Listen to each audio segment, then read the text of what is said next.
Hello ನಮಸ್ಕಾರ, ನಾನು ಕೊಪ್ಪಳದಿಂದ Sharanappa ಬಚ್ಚಲಪುರ. News 18ಗೆ ಸ್ವಾಗತ. ನ್ಯೂಸ್ 18 ಸಬ್ಸ್ಕ್ರೈಬ್ ಆಗಿ ನ್ಯೂಸ್ 18 ಸಾಮಾಜಿಕ ಜಾಲತಾಣವನ್ನು ಫಾಲೋ ಮಾಡಿ.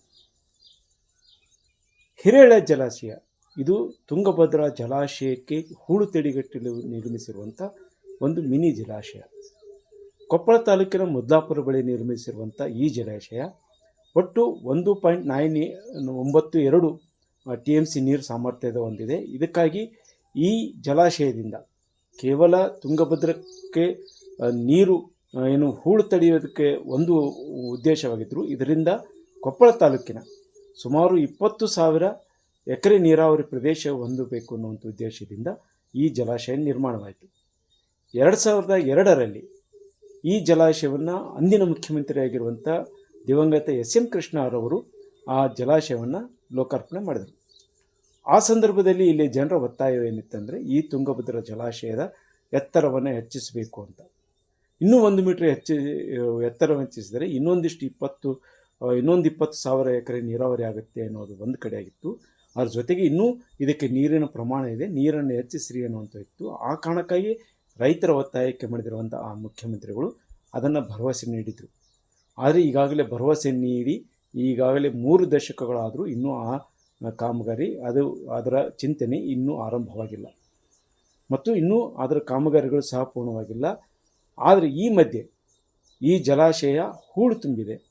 ಈಗಾಗಲೇ ಇರುವಂಥ ಇದಕ್ಕೆ ಈಗಾಗಲೇ 30.3 ಅಂದರೆ 0.30 ಜಲಾಶಯದಲ್ಲಿ ಹೂಳು ತುಂಬಿದೆ. ಅಂದರೆ ಹೂಳಿನ ಪ್ರಮಾಣ ಹೆಚ್ಚಾದಾಗ ಇನ್ನು ಬರ್ತಾ ಅದು ನೀರಿನ ಸಾಮರ್ಥ್ಯ ಕಡಿಮೆ ಆಗ್ತಾ ಇದೆ ಅನ್ನುವಂಥ ಮಾತುಗಳೇ ಇದೆ. ಈ ಬಾರಿ ಮುಂಗಾರು ಅಂದರೆ 2025ರ ಮುಂಗಾರು ಅತ್ಯಧಿಕವಾಗಿದ್ದರೂ ಸಹ ಜಲಾಶಯ ಈ ಬೇಸಿಗೆಯಲ್ಲಿ ಸಂಪೂರ್ಣವಾಗಿ ಬತ್ತಿ ಒಣಗೋಗಿತ್ತು.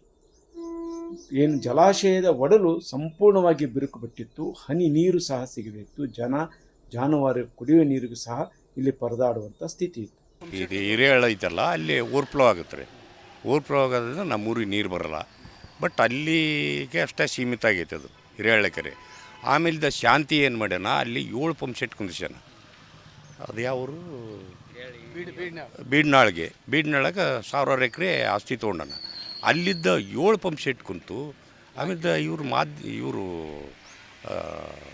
ವಿದ್ಯುತ್ ಇದ್ರರು ಅವಾಗ ಪರ್ಮಿಷನ್ ಕೊಟ್ಟಾರ, ಅಲ್ಲಿ TC ಕುಂದಿಸ್ಯಾರ. ನಾವೆಲ್ಲ ಹೋರಾಟ ಮಾಡಿ ಬಂದೀವಿ. ಶಾಂತಿ ಇನ್ನೊಬ್ಬರು ಉದ್ಯಮಿಗಳ ಬಗ್ಗೆ ಒಲವಿದ್ರೆ ರೈತರು ಏನು ಮಾಡಬೇಕು? ಡ್ಯಾಮ್ನಾಗಿಲ್ಲ, ಪೂರ್ತಿ ಸಂಪೂರ್ಣ ಕಾಲುವೆ ಏನು ಮಾಡಿರಲ್ಲ ಅದಕ್ಕೆ ಮುಕ್ತವಾಗಿ ನೀರು ಒದಗಿಸ್ಬೇಕು. ಅದನ್ನು ಬಿಟ್ಟು ಇವರು AW ಇನ್ನೊಬ್ಬರು ಅಲ್ಲಿಗಷ್ಟ ನೀರು ಮುಕ್ತ ಮಾಡ್ಯಾರ. ಈಗ ಅಲ್ಲಿಗೇರಿ ಸಿಂಧೋಗಿ ಅವ್ರು ಏನು ಮಾಡಬೇಕು? ಅಲ್ಲೆಲ್ಲ ಭೂಮಿ ಕಳ್ಕೊಂಡ್ರ. ಆಮೇಲೆ ಇದು ಇನ್ನೊಂದು ರಿಯಲ್ ಎಸ್ಟೇಟ್ ದಂಧೆ, ಇನ್ನೊಂದು ಎಲ್ಲ ಭೂಮಿ ಕಳ್ಕೊಂಡ್ತೀವಿ.